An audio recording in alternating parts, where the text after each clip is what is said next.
ఈరోజు సంయుక్త కిసాన్ మోర్చా ఆధ్వర్యంలో ఇచ్చినటువంటి పిలుపులో భాగంగా వరంగల్ జిల్లాలోని హెడ్ పోస్ట్ ఆఫీస్ నుంచి బైక్ ర్యాలీ నిర్వహించడం జరుగుతూ ఉంది. కేంద్రంలోని మోడీ ప్రభుత్వం రైతు కార్మిక కూలీ వ్యతిరేక విధానాలను అవలంబిస్తూ ఉంది. ఎన్ని పోరాటాలు చేసినప్పటికీ ఈరోజు ప్రభుత్వానికి కనీసం చీమ కుట్టినట్టే లేకపోవడానికి చాలా ఆందోళనకరం. రైతు లేనిదే రాజ్యం లేదంటారు, కార్మికులు లేనిదే ఉత్పత్తి లేదంటారు. ఈరోజు కూలీలు వ్యవసాయ కార్మిక రంగంలో వ్యవసాయ రంగంలో పెద్ద ఎత్తున పనిచేస్తున్న పరిస్థితి ఉంది.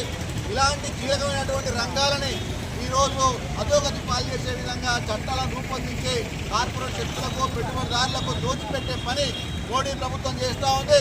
ఇప్పటికైనా ఈ రైతు కార్మిక కూలీ వ్యతిరేక విధానాలను మానుకోవాలి. కార్మిక చట్టాలు ఏవైతే ఉన్నాయో 4 లేబర్ కోడ్లను, అదేవిధంగా రైతు వ్యతిరేక చట్టాలు అనేటువంటి నూతన విద్యుత్ చట్టాన్ని, నూతన విత్తన చట్టాన్ని రద్దు చేయాలి.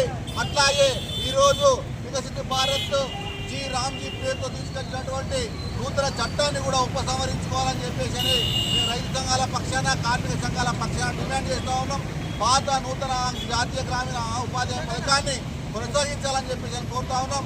ప్రభుత్వం కనుక ఇప్పటికైనా రైతు కార్మిక కూలీ వ్యతిరేక విధానాలను, ప్రజా వ్యతిరేక విధానాలను ఉపసంహరించకపోతే పెద్ద ఎత్తున ఆందోళన పోరాటాలు కొనసాగుతాయని ఈ సందర్భంగా ఎన్నిక చేయడం జరుగుతూ ఉంది.